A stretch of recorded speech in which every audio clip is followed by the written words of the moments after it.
Oil. In the news, we constantly hear that the world is running out of oil. This should mean that worldwide supply will be smaller and the price of oil will be higher. However, the opposite is happening.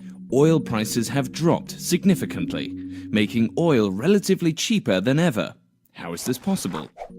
The price of oil, gas and coal is formed by supply and demand. Until recently, three forces influence this. Which forces are these? The first force is the growing importance of oil in our economy. We need oil for most heating, transportation, electricity, and it is a prime raw material for chemicals, fertilizer, and plastics. Because we use so much oil, the demand continues to increase. The second force is the emergence of monopoly positions. When capitalism reigns, multinational oil companies, merchants, and even individual investors can obtain monopoly positions in various parts of the production process. This allows them to set a price for their part of the process and hence impact the overall price of oil. The third force is the collection of geopolitical games being played in order to gain political power. An example is the nationalization of oil companies in a country, allowing the government to control production supply and impact the price of oil.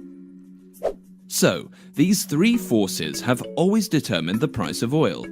At the end of the 20th century, a fourth force has entered the scene. Burning oil is one of the main causes of global warming. Therefore, alternative forms of self-renewing energy must replace oil as soon as possible.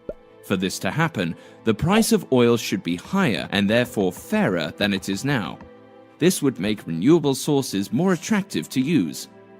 However, the price of oil still seems to be controlled by monopoly positions and geopolitical games.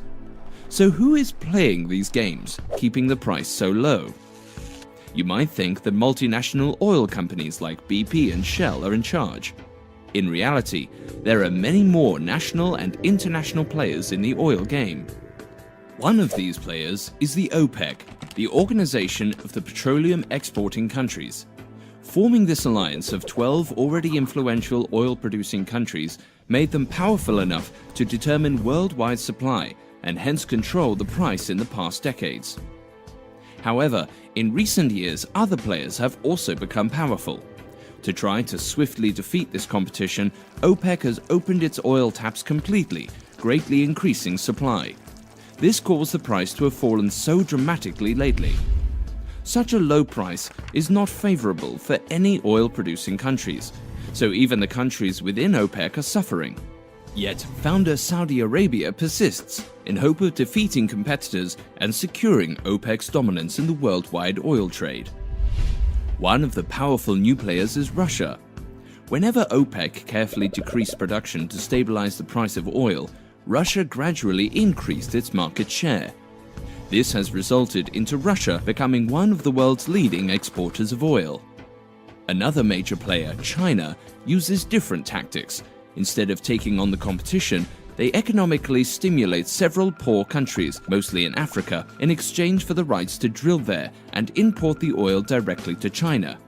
This allows China to keep most of their oil trade away from the world market. The United States was always highly dependent on OPEC for their oil.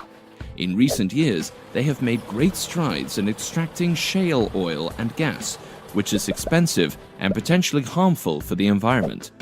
Taking these risks made the US less dependent on other parties. With all these new players in the oil game, it seems that OPEC is losing the power to determine the oil price. So what will happen now? One scenario is that OPEC will succeed in crushing the new competition and have the power again.